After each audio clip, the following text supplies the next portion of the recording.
Okay so welcome guys. पिछले lecture में हमने डिस्कस कर लिया था यूनिट 1, जिसमें हमने सॉफ्टवेयर इंजीनियरिंग के विथ यूएमएल के इंट्रोडक्शन पोर्शन, जो भी टॉपिक्स थे हमने सबको डिस्कस कर लिया था। इस यूनिट में हम क्या करने वाले हैं, this will be a great unit. इसमें हम बेसिकली क्या करने वाले हैं, यूनिट 2 में हम रिक्वायरमेंट्स एनालिसिस पढ़ने वाले हैं। रिक्वायरमेंट एनालिसिस क्या होता है? तो हमने वाटरफॉल मॉडल में पढ़ा था यार कि रिक्वायरमेंट एनालिसिस कुछ चीज़ होती है जिसे हमें यूज़ करना पड़ता है। पर उसके बारे में हमने डिटेल नहीं पढ़ा कि एनालिसिस, ठीक है हम बोलते तो है रिक्वायरमेंट लिसिटेशन और लाइक एनालिसिस, ये सारी चीज़ें उसके सब एक ही फॉर्म है, मतलब मीनिंग सबके एक ही है। एनालिसिस में बोलूंगा तो एनालिसिस हो गए रिक्वायरमेंट्स की, पर एनालिसिस होता क्या है, व्हाट इज दिस एनालिसिस?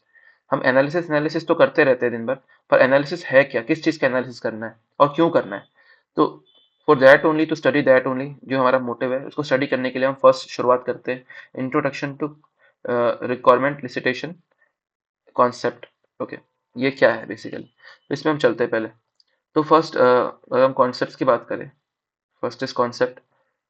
तो लिसिटेशन का कॉन्सेप्ट ये हमें कहता है, लिसिटेशन मतलब बेसिकली होता है एनालिसिस। तो आप कंफ्यूज ना हो कि दोनों अलग अलग चीज़ है कि नहीं है। लिसिटेशन, इलिसिटेशन बोलो या लिसिटेशन बोलो, वेयर ई साइलेंट है। यूके में ई साइलेंट बोलते हैं और यूएसए में ई को लेके बोलते हैं। तो इलिसिटेशन और लिसिटेशन दोनों करेक्ट है। तो इसका मतलब बेसिकली होता है एनालिसिस। ओके, सो रिक्वायरमेंट में हमने दो तरह के रिक्वायरमेंट होते हैं, functional requirement and non functional requirement. Functional requirement और दो रिक्वायरमेंट जो कि डायरेक्टली हमें रिक्वायर होती है, और नॉन फंक्शनल जो हमें रिक्वायर होती है पर वो इनडायरेक्टली हम यूज करते हैं। This is the main thing. और हमें जो फर्स्ट टॉपिक हमें पढ़ना है, क्या था वो फर्स्ट टॉपिक? सॉफ्टवेयर एनालिसिस या एलिसिटेशन कॉन्सेप्ट्स। उसमें हमें 3 पॉइंट्स पढ़ने हैं, जैसा हमने फर्स्ट यूनिट में किया था। फर्स्ट कॉन्सेप्ट था हमारा सॉफ्टवेयर इंजीनियरिंग कॉन्सेप्ट्स, उसमें हमने 3 पॉइंट्स पढ़े थे। कैन यू रिकॉल वो 3 पॉइंट्स कौन-कौन से थे? सोचो, खुद सोचो। फर्स्ट पॉइंट क्या था? फर्स्ट पॉइंट क्या था? सेकंड पॉइंट क्या था? थर्ड पॉइंट क्या था? और अगर आपको याद आ गई चीज़ें तो प्लीज़ कमेंट में बॉक्स में लिखो कि मेरे को याद आ गई। नहीं आई तो अभी अब जब जाओ वो लेक्चर देखो। ओके, सो इसमें भी हमें 3 पॉइंट्स पढ़ने हैं। कौन-कौन से point? The first is requirement, second is stakeholder and third is requirement elicitation और एनालिसिस। ओके, सो ये 3 पॉइंट इसमें भी है रिक्वायरमेंट एनालिसिस में। फर्स्ट इज रिक्वायरमेंट पे आते हैं। रिक्वायरमेंट क्या?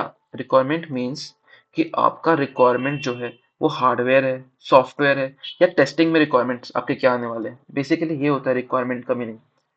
ओके, मतलब अगर मेरे पास ऐसा समझो कि मैं एक सॉफ्टवेयर डिजाइन करने वाला हूँ, तो मेरे को कितने एम्प्लॉयज चाहिए उसमें? मेरे को कितने एम्प्लॉयज चाहिए? मेरे को 3 एम्प्लॉयज चाहिए मान लो। मेरे को कितने रिसोर्स चाहिए, या लैपटॉप कितने चाहिए, या कितने कितने चाहिए, मैंने सब ये सारे रिक्वायरमेंट्स मैंने कर लिए, यही है रिक्वायरमेंट्स। ओके, सो कुछ रिक्वायरमेंट्स हमें फंक्शनल होते हैं या डायरेक्टली यूज कर सकते हैं, कुछ नॉन फंक्शनल होते हैं या इनडायरेक्टली यूज कर सकते हैं। This is requirements. हमें बेसिकली रिक्वायरमेंट क्या है उसको बताने से पहले, सेकंड थिंग, हमने रिक्वायरमेंट तो पता चल गई। Second thing is stakeholders, कि कितने लोग हैं। 2 हार्डवेयर के बंदे चाहिए, 2 सॉफ्टवेयर के बंदे चाहिए, और 1000 यूजर होंगे उसके, तो मतलब स्टेक होल्डर्स कितने हैं, यूजर्स कितने हैं उसको यूज करने वाले, कस्टमर्स कितने हैं, डेवलपर्स कितने हैं। मैंने स्टेक होल्डर्स की भी बात की थी पिछले लेक्चर में, आप देख सकते हो ये कितने हैं। और third thing is requirement analysis करो। तुम्हें स्टेक होल्डर्स पता चल गए, तुम्हें रिक्वायरमेंट पता चल गया, अब एनालिसिस पोर्शन बचा है, तो एनालिसिस कर लो। तो एनालिसिस का नीड क्या है, ये भी क्वेश्चन आता है कि what is the need of software elicitation. इसका मत नीड क्या है? तो इसके नीड में अब देखो स्टार बना हुआ है। स्टार मीन्स आपके आपको पहुंचना है मास्टर सॉल्यूशन में। मास्टर सॉल्यूशन क्या था हमारा? पिछले लेक्चर में आपने देखा होगा, ये हमारा मास्टर सॉल्यूशन है। What is the need? Need is reliability, usability, maintainability, portability, optimization. ये सब चीज हमारी नीड में आ जाएगी। ओके, और इसमें भी हमने जो एग्जांपल किया था इसमें भी यूज कर सकते हो। ओके, सो यहाँ पर हमने 3 पॉइंट डिस्कस कर लिए, requirements, stakeholders and requirement analysis. ये 3 पॉइंट्स के थ्रू हमारा जो रिक्वायरमेंट एनालिसिस या लिसिटेशन का जो कॉन्सेप्ट है वो क्लियर हो जाता है। ओके, सो हमने ये चीज कर ली। नेक्स्ट इज रिक्वायरमेंट लिसिटेशन एक्टिविटीज क्या है। देखो ये चीज का मतलब एक्चुअल में क्या है, एक्टिविटीज इस पूरे यूनिट में ना ये चीजें आने वाली है। Requirement activities, let me check, ये चल रहा है ना? हाँ। सो एक्टिविटीज का इसमें इस यूनिट में मतलब ये है कि स्टेप्स बताओ मेरे को, स्टेप्स क्या क्या होने वाले हैं। मेरे को सब कुछ पता है कि मेरे पास क्या है, मेरे को सामान लगेगा, कितने लोग चाहिए, रिक्वायरमेंट्स क्या है मेरे को पता है, स्टेक होल्डर्स क्या है मेरे को पता है, एनालिसिस मैंने कर ली। अब स्टेप्स बताओ कि कैसे मैं इसको अप्लाई करूँ। ओके, तो अब स्टेप्स क्या क्या हो सकते हैं? स्टेप्स है, first is identify the stakeholders. आपने एक सॉफ्टवेयर बनाया, एग्जाम्पल के तौर पे बताऊं आपको, let me use another pen. Okay, ये मेरा एक सॉफ्टवेयर है, आपने एक सॉफ्टवेयर बनाना है, आपको मेरे को एक सॉफ्टवेयर बनाना है। मैं पहले ये देखूंगा कि उसके यूजर कितने हैं, क्या 1000 यूजर है उसके। ओके, 1000 यूजर है, मेरे को समझ में आ गया, एक चीज देखा। फिर मैं देखूंगा कि उसमें हार्डवेयर के कितने लोग चाहिए मुझे, सॉफ्टवेयर कितने लोग चाहिए। तो बेसिकली मैंने स्टेक होल्डर्स का आइडेंटिफाई किया, कितने ये सब स्टेक होल्डर्स ही तो है, स्टेक होल्डर्स आइडेंटिफाई किया। फिर गैदर रिसोर्स, कि रिसोर्स गैदरिंग करना है कि बेसिकली मुझे कितने कंप्यूटर की जरूरत पड़ेगी, मुझे सर्वे करने हैं कि कितने जो मेरे यूजर्स हैं उनको क्या चाहिए, सर्वे के थ्रू, ऑब्जर्वेशन के थ्रू, डेमो के थ्रू, इंटरव्यूज के थ्रू मैं देख सकता हूँ। और फिर ये सब चीज़ की मैंने एक डॉक्यूमेंट बनाई, उसका मेरे को रिपोर्ट क्रिएट करनी है, बेसिकली रिक्वायरमेंट रिपोर्ट बोलते हैं, या डॉक्यूमेंट या रिपोर्ट क्रिएट करनी है रिक्वायरमेंट्स की। और फिर उस रिपोर्ट या डॉक्यूमेंटेशन की वैलिडेशन करना है कि वो सही है, एनालिसिस करना है। This is the fourth step जो मुझे रिक्वायरमेंट गैदरिंग करने के लिए जरूरी है। अब सिंपल समझो ना, रियल लाइफ एग्जांपल समझो, मेरे को थ्योरेटिकल चीजें मत जाओ, रियल लाइफ समझो। अगर मुझे एक काम मिला है, मुझे एक काम करना है, उसमें मैंने पहले ये देखूंगा ना कि वो किसके लिए करना है, स्टेक होल्डर कौन है उसमें। मैं पहले ये देखूंगा कि स्टेक होल्डर कौन है। उसके बाद मैं देखूंगा कि कौन कौन से रिसोर्स लगेंगे। मेरे को घर बनाना है तो मेरे को ब्रिक्स लगेंगे, मेरे को सीमेंट लगेगा, और कितने लेबर्स चाहिए मेरे को, कितने लोग चाहिए मेरे को, वो मैं देखूंगा। तो इन ये हमारा स्टेक होल्डर हो गया, ये हमारा रिक्वायरमेंट्स हो गया। अब मैं एक शीट तैयार करूंगा जिसमें मैं अपने बजटिंग करूंगा कि इतने लोग मेरे को चाहिए, इतने कॉस्टिंग में इतने लोग के कितने काम है। अभी इसको मैं एनालाइज करूंगा, तो ये रिपोर्ट्स तैयार हो गई। फिर मैंने एनालिसिस भी कर दी डॉक्यूमेंट की, इसी डॉक्यूमेंट की एनालिसिस कर दी। तो ये पूरी चीजें हमें एक्टिविटी में समझ में आती है, requirement activity, requirement elicitation activities में। Okay, next is managing requirement elicitation. Managing requirement elicitation. So first question कि आपको मैनेज करने की नीड क्या है, तो वही मास्टर स्ट्रोक अपना, रिलायबिलिटी बढ़ाने के लिए, रिलायबिलिटी के लिए, यूजेबिलिटी के लिए, मेंटेनेबिलिटी, पोर्टेबिलिटी, ऑप्टिमाइजेशन, यही चीज़ आपको करनी है इसके लिए, मैनेजिंग करने के लिए। और अगर आप ऐसे समझो कि आपके पास रिक्वायरमेंट्स आ गई, ठीक है, आपके पास मल्टीपल रिक्वायरमेंट्स है, ये बहुत सारे रिक्वायरमेंट्स है आपके पास, तो आप कैसे उसको मैनेज करोगे। फॉर एग्जाम्पल के तौर पर आपको मैं एग्जाम्पल दूं, आपके पास जैसे डॉक्यूमेंट आपने क्रिएट कर दी, डॉक्यूमेंट की वैलिडेशन भी आपने कर लिया, तो आपके पास ये यहाँ पर एक डॉक्यूमेंट है, इसी टाइप में आपने 3 डॉक्यूमेंट आपके पास, एक डॉक्यूमेंट ए बी सी। और अब मैं वो आपको बोलूँ कि आपको इन सबको 10 मिनट में एनालाइज करना है, ठीक है, और हर डॉक्यूमेंट को एनालाइज करने में एटलीस्ट 5 मिनट लगता है। तो आप कैसे करोगे, तो आप ये बोलोगे ना, ये सबसे इंपॉर्टेंट क्या है। ठीक है, एग्जाम के एक रात पहले आप एग्जाम की इंपॉर्टेंट चीजें पढ़ते हो, ना कि पूरी सब चीजें पढ़ने लगते हो, नहीं ना। जैसे आपको पहले अपनी प्रायोरिटीज पता होनी चाहिए कि रिक्वायरमेंट में सबसे प्रायोरिटाइजिंग माई रिक्वायरमेंट्स, कि इन तीनों में मेरे सबसे इंपॉर्टेंट क्या है, मैं इसको करूंगा और इसको करूंगा, ये क्योंकि कम इंपॉर्टेंट, इसको मैं बाद में कर लूंगा, 10 मिनट में कोई इन दोनों कर लूंगा। तो first is prioritising your requirement, second is managing conflicts. Managing conflicts means अगर मेरे को पता है कि ये दोनों मेरे लिए बराबर मायने रखते हैं, ठीक है, तो मैं मैनेज कर लूंगा कि या मैं आधा इसको कर लूँ, आधा इसको कर लूँ, या इसको भी करना है तो मैं आधा इसको कर लूँ, आधा इसको कर लूँ। तो मेरे को मैनेज करना पड़ेगा कन्फ्लिक्ट्स आए तो। और थर्ड इज कम्युनिकेशन, कि अगर मैं कुछ भी काम कर रहा हूँ तो मेरे को कम्युनिकेशन करके रखना पड़ेगा ना, ताकि कोई कन्फ्लिक्ट्स ना हो। तो ये एक मैनेजिंग करने का तरीका है, रिक्वायरमेंट एलिसिटेशन में मैनेजिंग करने का तरीका है, 3 पॉइंट्स जिसमें आप मैनेज कर सकते हो। जरूरत क्या है, वही master stroke. Next concept is case study of arena analysis concept, analysis activity from. Okay, next is arena model. तो अरीना मॉडल क्या है, देखो मल्टीपल लोग इसके बारे में मल्टीपल चीजें बताएंगे, ठीक है। मैं फॉलो कर रहा हूँ एक रिसर्च पेपर को, एक रिसर्च पेपर जो कि किसी आईआईटी ने पब्लिश किया था अरीना को लेके। तो बेसिकली वो बोलते क्या है कि अरीना एक सिमुलेशन मॉडल है, सिमुलेशन मॉडल है,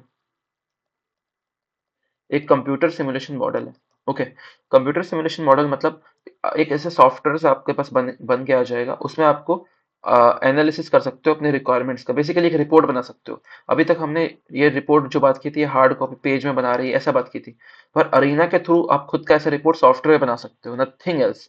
it's just a simulation model to operate the requirements, ठीक है। तो इसको लिखना किस तरह से आपको, तो बेसिकली फर्स्ट लिख सकते हो, first point it is a simulation model, second point it's uses a case study, ठीक है, केस स्टडी यूज करता है, based on case study first is, या इसको पॉइंट नंबर 0 बोल दो क्योंकि फर्स्ट ये है ना, पॉइंट नंबर 0 है हमारा, it is a simulation model,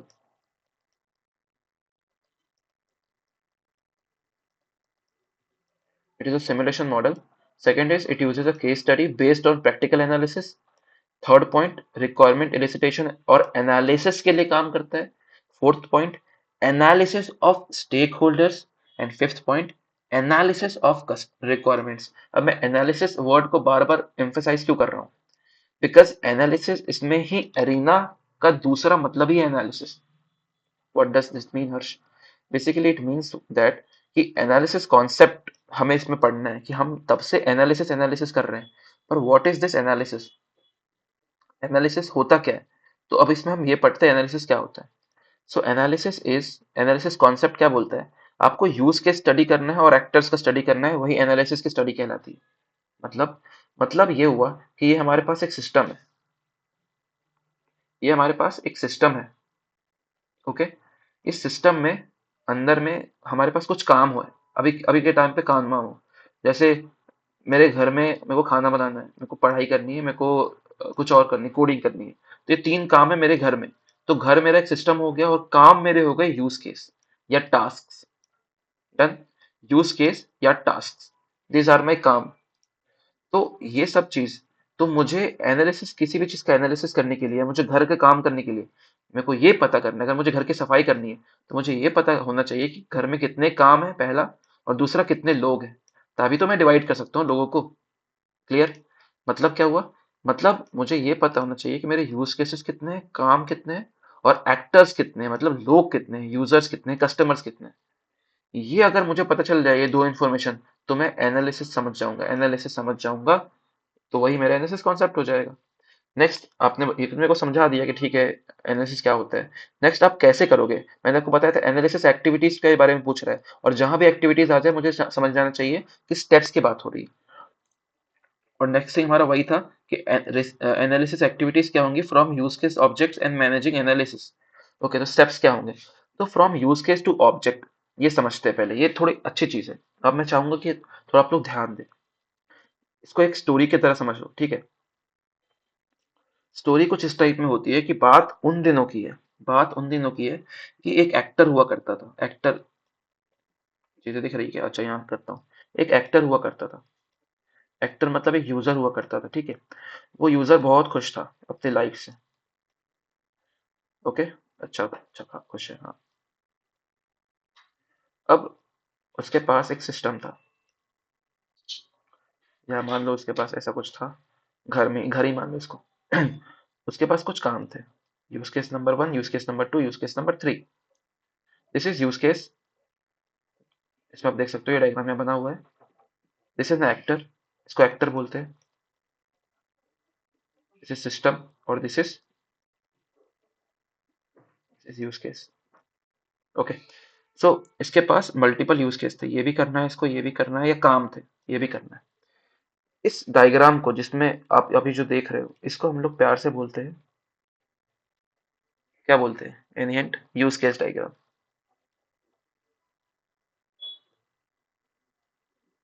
use case diagram, वो डायग्राम जिसमें एक्टर और यूज केस के बीच में एक रिलेशनशिप बन रहा है। I am not talking about relationship की एसोसिएटिव है या डिस्ट्रीब्यूट या डिपेंडेंसी है, वो सब नहीं। एक रिलेशनशिप बन रहा है यूज केस और एक्टर के बीच में, स्टेक होल्डर्स के बीच में एक रिलेशनशिप स्टेब्लिश हो रहा है, सिस्टम के बीच में एक रिलेशनशिप स्टेब्लिश हो रहा है। उस डायग्राम को बोलते हैं use case diagram. I hope you all guys understand कि क्या मैं बोलना चाह रहा हूँ आपको। तो यूज केस डायग्राम था इनके बीच में, ठीक है? अब मैं क्या करूं, अगर मैं इस यूज केस को थोड़ा जूम करूं, या इसको मैं थोड़ा जूम करूं, जूम करूंगा मैं, वो क्या दिखेगा? मेरे को जूम करने पे दिख रहा है यहाँ पर एक बॉक्स बना हुआ है। तुम लोग मेरे को बोलोगे यश, हर्ष पता है मैंने ना अपने जब मैंने पिछले सेमेस्टर में ऑब्जेक्ट ओरिएंटेड ऊप्स पढ़ी थी, उसमें पता है मैंने कर्ली ब्रेसेस सुने थे। कर्ली ब्रेसेस में मैं कुछ कोड करता था, क्लासेस बनाता था, ऑब्जेक्ट बनाता था। मैं बोला बहुत अच्छे, इसमें भी तुम यही काम कर रहे हो, तुम ऑब्जेक्ट ओरिएंटेड चीज ही कर रहे हो, बट तुम इस कर्ली ब्रेसेस की जगह एक बॉक्स की यूज कर रहे हो, बॉक्स बना रहे हो। और इस ब्लॉक, ये कर्ली ब्रेसेस हमें डिनोट करता था कि ये कौन सा क्लास है, कौन से क्लास पे है, और ये बॉक्स डिनोट करता है कि ये क्लास है एक। अंडरस्टैंड? ये बॉक्स डिनोट करता है कि कोई क्लास है। ओके, सो इससे हमें क्या पता चला कि जब हमने इसको जूम किया तो हमें मल्टीपल क्लासेस दिखे। क्या दिखे? क्लासेस दिखे। हमने इस यूज केस को, यूज केस था यहाँ पर, इसको जूम किया तो हमें दिखा एक क्लास C1 है यहाँ पर, एक क्लास C2 है, दोनों एक दूसरे से लिंक्ड है और इन दोनों में कुछ ना कुछ इन्फॉर्मेशन भरी हुई है। अब मैं इस पे भी आऊंगा इन्फॉर्मेशन क्या है। तो ये जो चीज था इसके अंदर इन्फॉर्मेशन थी। इस क्लास का नाम था, यहाँ पर एट्रीब्यूट्स थे, यहाँ पर ऑपरेशंस क्या एडिशन हो रहा है या सब्सट्रैक्शन हो रहा है, ये सब चीजें इसमें लिखी हुई थी। ये सारे थे हमारे ऑब्जेक्ट्स। एक ऑब्जेक्ट था, मल्टीपल क्लासेस थे उसमें, तो ये ऑब्जेक्ट्स पड़े हुए थे इसमें। तो जब हमने इस यूज केस को, ये क्या था, हमारा यूज केस डायग्राम था, जब हमने इस यूज केस को इस ऑब्जेक्ट के साथ कंबाइन कर दिया तो हमें पता क्या मिला। गेस करो क्या मिल सकता है हमें। तो हमें मिला हमारा अपना प्यारा क्लास डायग्राम।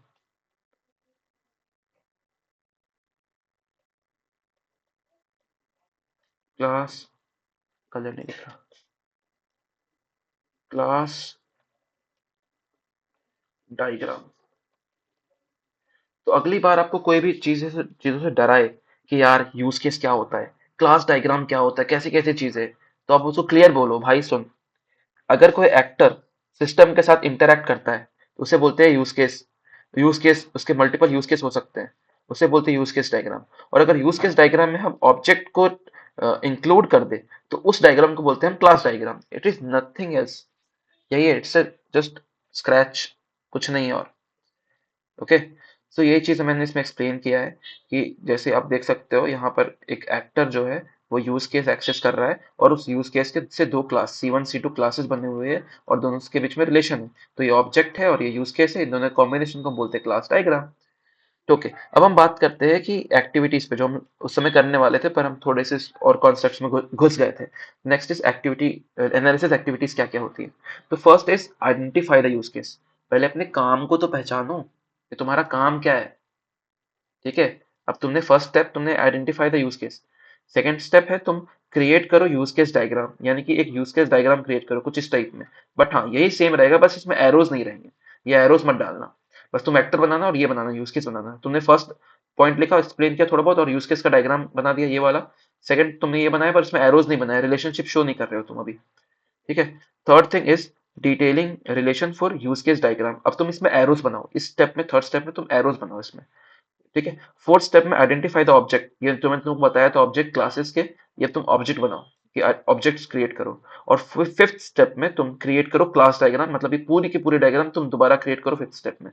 तो ये फिगर अगर एचआरएस है तो एचआरएस तुम पूरे यहाँ दोबारा एक फिगर क्रिएट करो एचआरएस का। और अब तुम ये पूछोगे, अच्छा हर्ष मेरे समझ में तो आ गया, पर मुझे ये बताओ बस कि अब ये क्लासेस के अंदर क्या है, तुमने बताया पर मुझे समझ में नहीं आया, तुम लिखे भी नहीं ठीक से, तुम बहुत गंदे हो। ठीक है, पर कोई बात नहीं, मैं बता दूंगा। नेक्स्ट स्टेप, नेक्स्ट यूनिट हमारा यही है कि इस क्लासेस को स्टडी करना है, तो आप उसे समझ के आप इसमें लिख सकते हो। ठीक है, दिस इज द थिंग। और नेक्स्ट टॉपिक हमारा था मैनेजिंग एनालिसिस। तो मैनेजिंग एनालिसिस में हमें करना है कि हमने चलो इतना स्टेप्स तो हमने फॉलो कर लिया और हमने क्लास डायग्राम भी हमने बना लिया, क्रिएट कर लिया। अब हम उसके मैनेज कैसे करेंगे। तो मैं आपको यही बोलता हूँ, आपने दुकान देखा है, हाँ, तो दुकान में जैसे अभी हमने क्योंकि हर चीज में दुकान के एग्जांपल्स यूज किए, तो अब आपने अगर दुकान देखा होगा तो दुकान में बेसिकली शॉप में क्या होता है, आपको अगर आप आपके अपने स्टेक होल्डर्स लगा दिए हैं काम करने के लिए, फिर भी आप उसको मैनेज करने के लिए क्या करते हो, आप कंटिन्यूअसली कंसिस्टेंटली उसको चेक करते हो, मॉनिटरिंग करते हो उसकी। तो कंसिस्टेंसी चेक तो करते हो ना, हाँ, कि सब काम बराबर हो रहा है कि नहीं, सब ठीक से काम कर तो रहे कि नहीं, कोई मेरी तरह काम चोरी तो नहीं कर रहा। ठीक है। Next is traceability. आप ट्रेस करते हो चीजें, एक्सपेंस बनाते हो कि हाँ पर्टिकुलर आज कितना हमारी सोल्ड आउट हुआ चीजें, कितने चीजें बिकी, कितना का प्रॉफिट हुआ, हर दिन का आप बनाते हो। चौथा है वैलिडेट करते हो कि क्या आप, मैंने जो सब कुछ कैलकुलेशन किया वो क्या वो सही है और क्या प्रॉफिट मेरे कैश अमाउंट से मैच कर रहा है। ये सब चीज में आप वैलिडेट करते हो कि मैं सही जा रहा हूँ कि नहीं जा रहा हूँ, बजटिंग करते हो बेसिकली। तो दिस इज द थिंग। सो ये चीजों हम करते हैं मैनेज करने के लिए एनालिसिस को, मैनेजिंग एनालिसिस। और इसी के साथ हमारा ये यूनिट भी खत्म होता है। अब कुछ भी प्रॉब्लम है अगर तो आप कमेंट कर सकते हो, कोई भी टॉपिक में दिक्कत है या कुछ भी है, वीडियो पसंद आई तो भी कमेंट करो, नहीं पसंद आई तो भी कमेंट करो।